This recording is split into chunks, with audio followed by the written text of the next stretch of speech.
Welcome to the BNB Investing Podcast for real estate investors. Fix and flippers and realtors exploring investment options with Airbnbs and short-term rentals through acquisition, leasing, or management to generate consistent monthly revenue. Join us for a chat with experienced and successful short-term rental investors to hear their story of how they got started and created wealth by building scalable businesses. We also explore various service providers and lenders that help make our businesses more efficient and maximize revenue in this awesome sharing economy. Welcome your host, Rich Monroe. Beginning of my real estate investing career. Just kind of briefly, but hey everyone, it's Rich Monroe with BNB Investing Group. Thanks for jumping on this week. BNB Investing Group helps investors navigate the short-term rental model, whether you're managing properties or if you're doing acquisitions or if you're doing the rental arbitrage model. And so thankful that I have a good friend of mine joining us today, Jason Matthews. He's kind of got experiences that touch all three of those strategies. And so kind of looking forward to catching up and kind of hearing his story. So Jason, thanks so much for jumping on. Maybe give us a brief background of what your real estate experience, your vast real estate experience has been. Yeah. Appreciate you having me on, Rich. I really enjoy when I get to share some knowledge, about the real estate game that's been so good to my family over the last 28 years. And it's an exciting business to be in. But I started back in 1996. Actually started on the commercial side with a construction supply company. Good friend of mine, Curtis Aiken. He played basketball at Pitt right before I did. We created a commercial construction supply company in Pittsburgh, PA. Both of us played at Pitt. And we created the company, and Pittsburgh was going through a tremendous building boom on its waterfronts and downtown. And the mayor at the time, Mayor Murphy, asked me to be a volunteer on his downtown revitalization plan. He was looking to get some younger people involved. And I took it as an opportunity to really learn how you rebuild a downtown. How do you build a NFL football stadium? How do you build a Major League Baseball park? How do you build a convention center, office buildings, department stores? So I was exposed to how to build all this stuff in a very intimate fashion, jumping into real estate, being my mid 20s. And so I realized what the opportunity was, and I know being involved in this would carry me the rest of my career.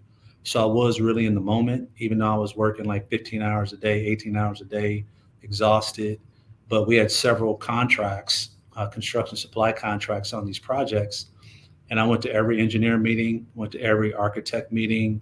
I really got engaged in the process because I knew it was a tremendous learning curve for me. And then I began investing. One of my best friends I went to college with, Doug Dorsey, he kind of, got me going in the real estate investment game. And then so I started buying up properties in adjacent neighborhoods because I had the inside track on where all the stuff was going to be built. So I started buying properties in the adjacent neighborhoods and renovating them and selling them and all that kind of stuff. So that's how I learned how to flip properties. And all the profits we made from our construction supply company, I reinvested them into flipping houses in these adjacent neighborhoods. And that's how I kind of got started. And my first flip was a HUD foreclosure. I bought it for like $27,000. I put $15,000 into it, and I sold it.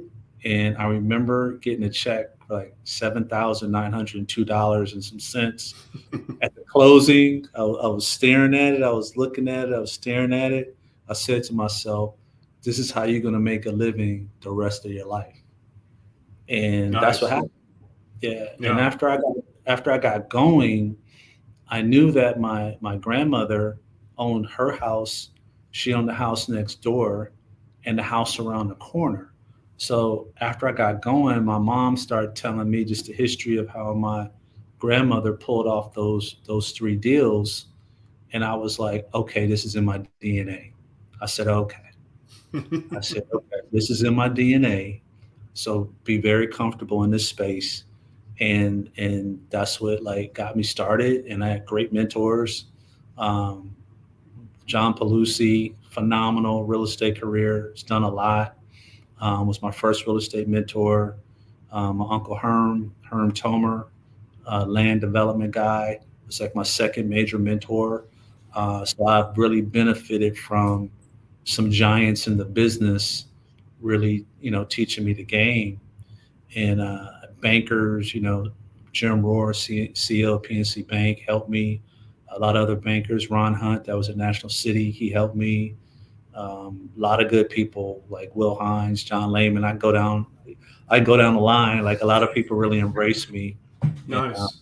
showed me the game. My guy Hadi Hanna had a retail, one of the largest retail, brokerages in the area. He embraced me, taught me the game. So had a lot of good people show me what to do.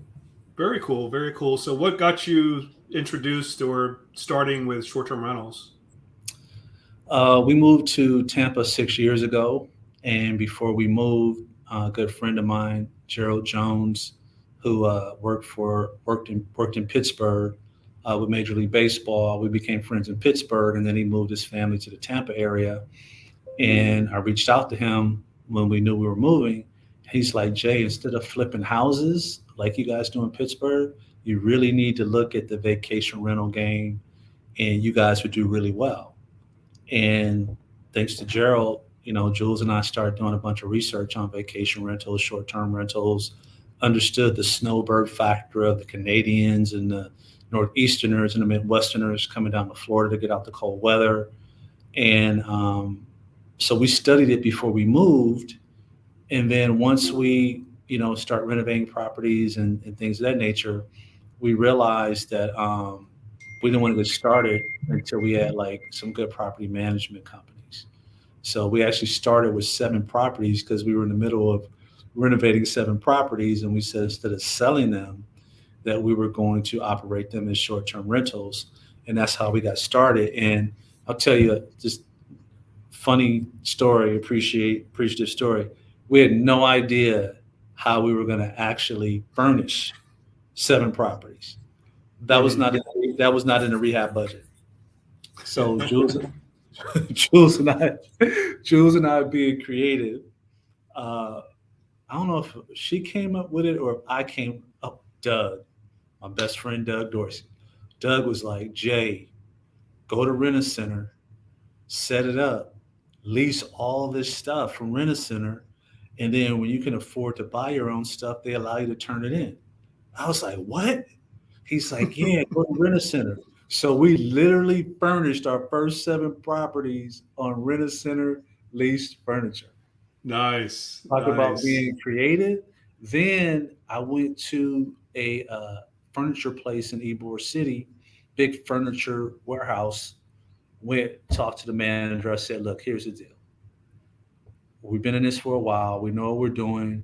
We have 7 properties to outfit. Can you work out a payment plan for us?" So all the stuff we couldn't get from Rent a Center, we got from this other place, and they worked out a payment plan with us, and that's how we got started. Very nice. Very nice. Now, did you guys self-manage in the beginning, or did you have someone managing them for you? Absolutely not. Jules and I knew better. That's why you and Marva, we built the relationship with you guys. No, you don't want me self man. You don't want me engaging with the general public. It's like, Jules is the social butterfly. I'm the contractual financial guy. So no, we had no intent to self manage. It's really not what we do. All right. So you buy the properties, you get them set up, and then you're basically having a management company like Diamond Edge Properties, like we did for you in Tampa, kind of Yep. step in and handle the management of the properties. And then essentially you're kind of freed up to add more units and kind of look more spend more time strategically than on operations. Correct. I mean, we're building a portfolio for the kids, and my time is best spent analyzing what Jules and Alexis find, and I look at it, I underwrite it. We pretty much know all the neighborhoods by this point. So once they find one, pretty much know the neighborhood. run the numbers, use AirDNA a lot, and then make our decision and then raise the capital and go ahead and close. Okay. And some of these properties you got acquired through distressed and then rehabbing, and then others you actually did the master lease or rental arbitrage strategy, right? Yes. Yeah, we've done both. Some we really went hard into the arbitrage after keeping those seven to balance out our portfolio. And once we were able to stabilize that portfolio, we did not renew some of the leases and went out and purchased more more properties. And what we found is buying them, renovating them, setting them up on short-term rentals, we began to get inquiries from investors asking us if we had any short-term rental properties we wanted to sell. And accidentally, that actually became a business model to buy, renovate, furnish short-term rental list, get it professionally managed. And then after 6 months, put it up for sale. And investors wanted to buy it with the furniture included. So we'd make an extra 15,000 by leaving the furnishings in there, and then we would hand them over to Diamond Edge to manage the property for the new investor that bought the properties. Very cool. So now you're kind of playing all sides of the fence. You're getting investment dollars, other people's money to grow the portfolio. You're using other resources, management companies, to manage the operation, and essentially, you're the master of putting everything together. And so, a lot of investors out there don't realize that you don't really have to fit yourself in one box and just kind of stick to that. You can kind of be very creative, like you guys have, to kind of be able to grow quickly and grow a scalable business. Yeah, I think that I got some really good advice from my mentors years ago about working with your spouse. And they explained to me that ladies have to have a sense of control over their business environment. So they recommended do a separation of duties, and you both can discuss before a final decision is made. But Jules is always like design and construction. So she handles the design and construction side, and she'd rather me handle the financial and contractual side. That doesn't mean that we still don't have our internal battles of budget and aesthetic, you know, like ROI. And she's like, but this looks great. So we still have those challenges. But for the most part, she handles the design and construction, and I handle the financial and contractual. So it's a good balance. Yeah, Marva and I, my wife, are very similar. She gets very much involved with, when we do rehabs, kind of the design feature of it, working with the contractors, picking out tile and colors, and then also obviously staging properties and setting them up in the beginning. And so I agree with you that divide and conquer and kind of stay in your lane is Mhm. definitely kind of a successful model for sure for spouses to work together. Yeah, I'd like to be able to come home and have dinner with my family at the same table. At the same table. Absolutely, absolutely. It helps to make sure everybody's happy, right? Yeah, as happy as they can be. So most of your portfolio during this time period that we're talking about here were mostly 4-bedroom, 5-bedroom homes, single family, maybe a couple 3 bedrooms in there. Um, what kind of got you involved with looking at other types of properties besides the single family? Sure. When we started, the city of Tampa had a significant deficiency of hotel rooms. So when we got started, we were really filling a major void in the city of Tampa because they could not handle like the conventions and stuff like that. But over the last 3 years, what has occurred is I think Tampa's added about 850 hotel rooms. Hmm. So what we did when I read the Tampa Bay Business Journal, I really pay attention to what's going on. I saw hotel after hotel, and I mean like JW Marriott, the Edition, like some nice higher end hotels. what I did was I said, there's a shift happening. I'm like, think we should sell these houses that we have. Think we should cancel some of these leases we have, take those profits and reinvest in the beach communities. So that's what we've done over the last 18 months or so is we sold the Tampa properties we owned and we reinvested in the Gulf Coast, the West Coast of Florida beach communities because families have been going to the beach for over 100 years. So it's a very mature market where city of Tampa for Airbnb, VRBO, short-term rentals was not a new market. I mean, was a new market, and we made our money. We sold the properties. We have a housing shortage in Tampa, so we sold the properties, made good money on those, and then reinvested in the beach communities. So it's always good to be able to be flexible and nimble and kind of be able to pivot and adjust based on market conditions. And when you've kind of gone off into the beach areas, what type of properties have you been looking at there for short-term rentals? Sure, we have a variety. We have beach condos. We have some 600 square feet to 900 square feet beach condos, low rise, not the high rises. Uh, Three of them are one story. The other one is two stories. We also have some Airbnb hotels where six doors, uh, totally renovate them, make them funky cool like South Beach, decorate them real modern, real nice, walking distance to the beach. We've done those, and now we're in the middle of developing five luxury homes, 4,000 square foot luxury homes, 5 bedroom, 5 bath. So we'll have a mix. So we'll have the condos, we'll have the Airbnb hotels, and we'll have the luxury homes, the 4,000 square foot luxury homes. So we'll have a diversification of offering. So let's talk a little bit about the Airbnb hotels, because I know for some people that might be a new concept. Walk us through kind of what is that? What is an Airbnb hotel exactly?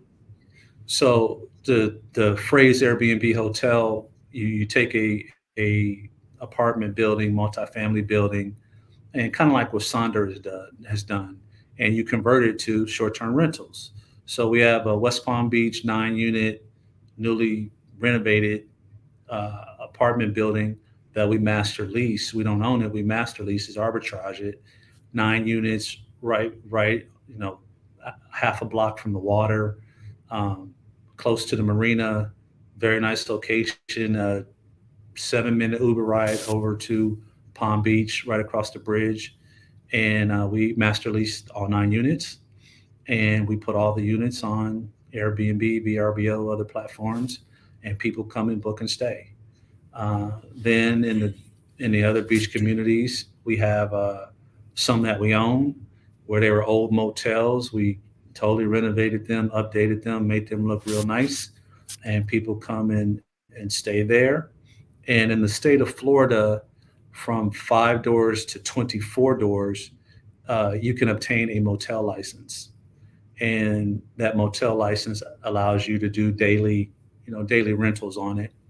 And then once you get to door 25, they start treating you like Marriott, Hyatt, Hilton, Wyndham, and Jules and I don't want to be in the hotel business. So we stay in that 4 door to 25 door range. All right. So the hotel license, does that basically allow you to circumvent some of the local ordinances that might be in place for other short-term rental units that are individual units, or not really? Well, it depends. You still have to look at the municipalities and see Hmm. what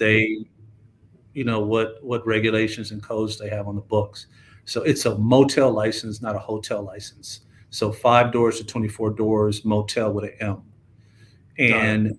And in some municipalities that try to fight it, what you have to do is go through a process and identify the historic use of the property.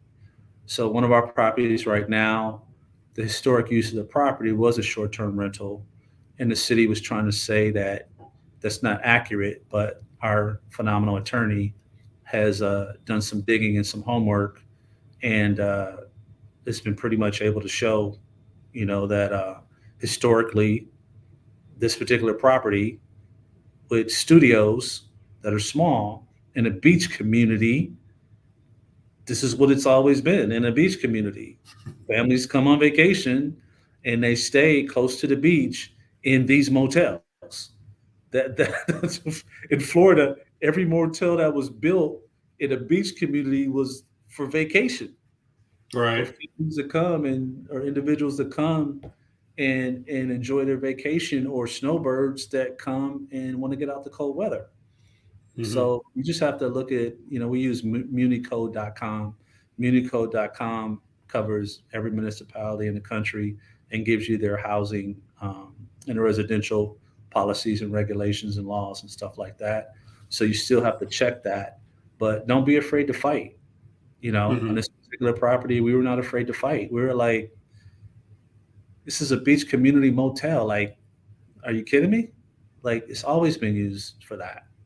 Now, So do just you have any walk-in business that like traditional motels do, or is it all booked online?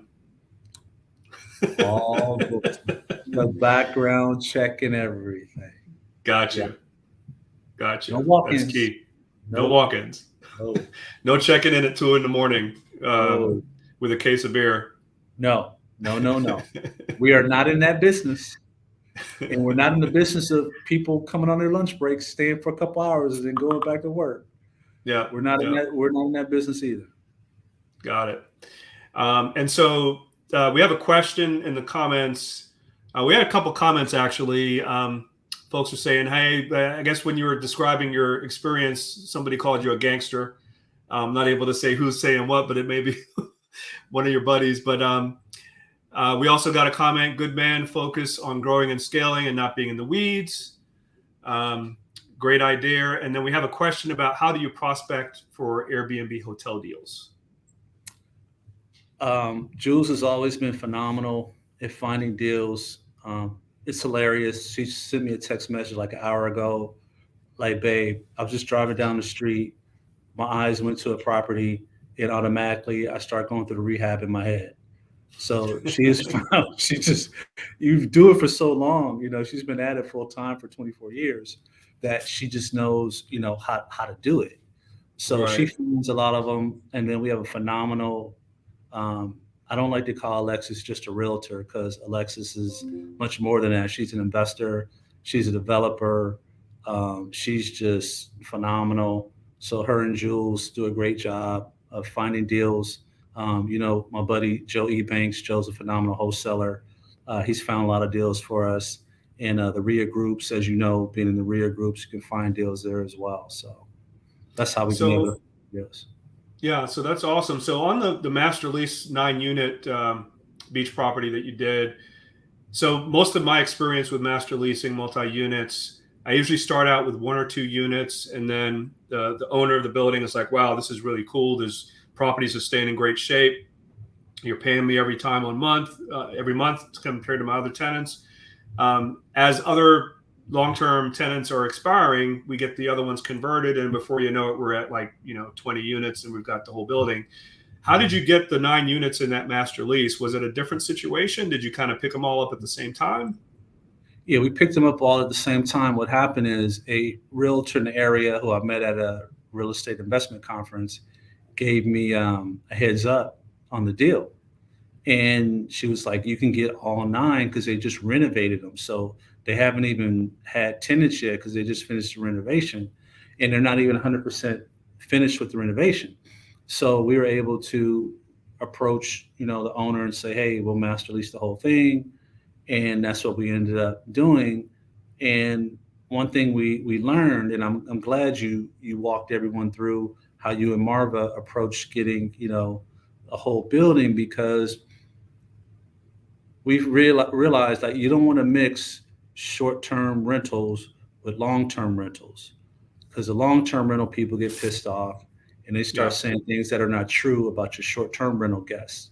So I can't remember who explained it to me, but they gave me a really good suggestion.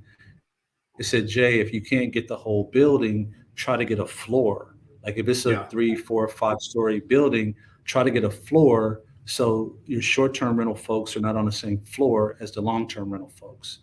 So we were just fortunate and able to find a real estate investor who had just renovated a property, and they hadn't started with leasing long-term tenants yet, so we were able to get the whole building. If we were not able to get the whole building, I don't believe I would have done it, because it's just not a good mix to have. And this is just one level, so it's not like it's 3 or 4 Yeah. stories. This is all 9 are on the same level. So Hmm. we just got fortunate. We were just fortunate. It's 3 different buildings. One building has 4 units, one has 2 studios, and the other one has 3 units. Very cool. What are just the high level numbers like on one unit? What's the master lease rent and kind of what's the projected revenue on it, just to get a sense? Sure. So this particular location is West Palm Beach, so the numbers are going to be a little bit, a little bit higher than others, but the the monthly lease payment is higher than what it would be in Tampa. So Right. you can still do well. I think you can end up at like a 1.5, 1.6. Tampa market, you can get like a 2.0.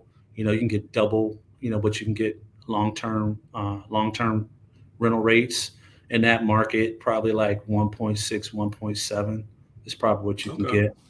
Yeah. Okay. So if the rent, just to keep the numbers easy, if the rent's 1,000, then you're going to do 1,700 gross, 17, 1800. Yeah. and then or 2,000 depending on. Correct. Okay. Correct. All right. Very cool. Now, before we jumped on, Jason, we were chatting a little bit, and you had mentioned you just got a text on a deal you thought had fell apart. That's another Airbnb hotel. That looks like it's coming back to the table. So what's that one? Is that in the same area as well? Well, same area. Thanks to Alexis doing what she does. Phenomenal businesswoman. She just didn't give up on the deal. She brought us the deal, had some title issues a year ago, and the seller had some challenges in getting them cleared up. And she was working behind the scenes for 12 months, got it worked out, worked with our very valued real estate attorney, Christine, and 2 ladies got it worked out. And right before we jumped on, Christine called me and Alexis texted me. So we're happy. Very nice. And how many units is that one? 6. Okay. But the most important thing is it's right next door to one we already own. So now we have 2 side by side. Very cool. So do Very cool. You know what Jules is going to do, right? She's going to go to our architect and say, "What can we build if when we tear these down?" She's going to go to Gil from Livestone Consulting, our architect. She's going to go to Gil and say, "Gil, don't tell Jason I'm here, but we knock these down. What can we build?" She's already in design mode. Yep, already in Very design cool. construction mode. Yep. Nice, nice. So as we get ready to close this out, Jason, what does the future look like? What are your goals? Kind of what's your next steps? Is it continue with the diversification? Is there anything in particular that you're going to be focused on for growth, or kind of what are you looking at? Well, at this point in my career, I realized that I work for Brandon, Marina, and Taylor. So Your children? coming to the realization that I no longer work for my wife and I, like she understands who we work for now. So on a serious note, I let people know you want to buy the assets that your kids will want to own. Because if not, your kids will sell those assets off so quick at a discount because they don't want their parents' job. So literally, when Jules and I look at what to buy, one of the reasons why we're in the beach communities is because we know the kids would want to have those beach properties.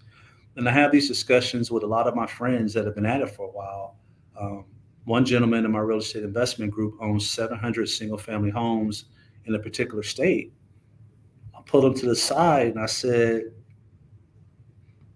"That's what you wanted to do, but what do you think your kids would do?" And he's like, "Jay, I never really thought about it that way." I'm like, Hmm.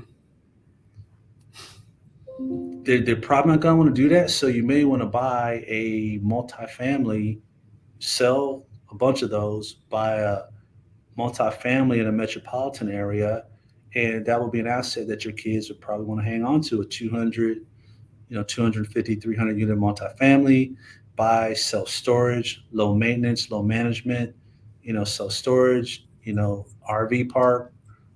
buy something that discuss it. We talk to the kids about, what we're doing and if they would want to hold on to it and stuff like that, because I've benefited in my career from this very situation. The husband passes away. The widow doesn't want to deal with it. Fire sale. The kids, fire sale. They don't want to deal with the properties their parents had. Fire sale, and we buy them. And so we really try to be in tune to what our kids would be interested in. And I get grilled by Taylor. I just put 2 deals under agreement. She's like, Dad, why are you doing this? What did you buy this for? I'm like, okay, these are for sale. Okay, we're not going to hold these. This is buy, build, sell with partners. But she was right on it. I sent her the email. She hit me back in less than 60 seconds with the criticism. Dad, what are you doing? What are these? What are we doing here? What are these properties for? These aren't short-term rentals. So it's a reality. And what she was saying is, I'm not going to want to manage or have anything to do with these properties. In a great location, but she's like, this isn't the product type that we deal with. And I'm like, my skill set is needed with other partners. Everyone's going to play their role. And this is a for sale situation. And she's like, oh, okay. All right. I'm good. So that's very cool. So you're building a legacy that is going to be sound, essentially. Correct. That's very cool. We like storage. We like self-storage. We like boat storage. We like RV parks. So Joe Ebanks and I have been talking about, the storage game. And a lot of our colleagues in our real estate investment group are very, very successful in the storage game. So again, no long-term tenants. If you got to kick somebody out, come get your stuff. You're out $1,500, $2,000. They don't come get their stuff. You cut the lock and do whatever with their belongings in the storage locker. You're not dealing with people living on the property. So if people don't pay, it's really not a big deal to, get them out so you can get a paying tenant in. So it fits our family's personality, the storage. I like it. Awesome. Very cool. So listen, I appreciate you taking the time today, Jason. This has been very informative. I wish you all well with the Airbnb hotel. It sounds like you're going to be off to a good start to kind of grow that business now, and as well as the other units that you have. And it's always been a pleasure working with you and kind of learning together. And so absolutely. Thanks again for coming on. So thanks everybody for jumping on this week. If you're interested in learning more about what B&B Investing Group does to help investors that want to take action now, want to grow a scalable short-term rental business, we can help you with that. Send me a DM and we can schedule a quick call and see if this is a good fit for you or not. But Jason, thanks again, buddy, for coming on. Really appreciate it. Anytime. I'm honored that you had me on. Greatly appreciate it. And if you need me to come back, just let me know anytime, buddy. Sounds good. We'll definitely do that to get an update from you. So thanks again. All right. Thanks, everybody. Take care. We'll see you next week.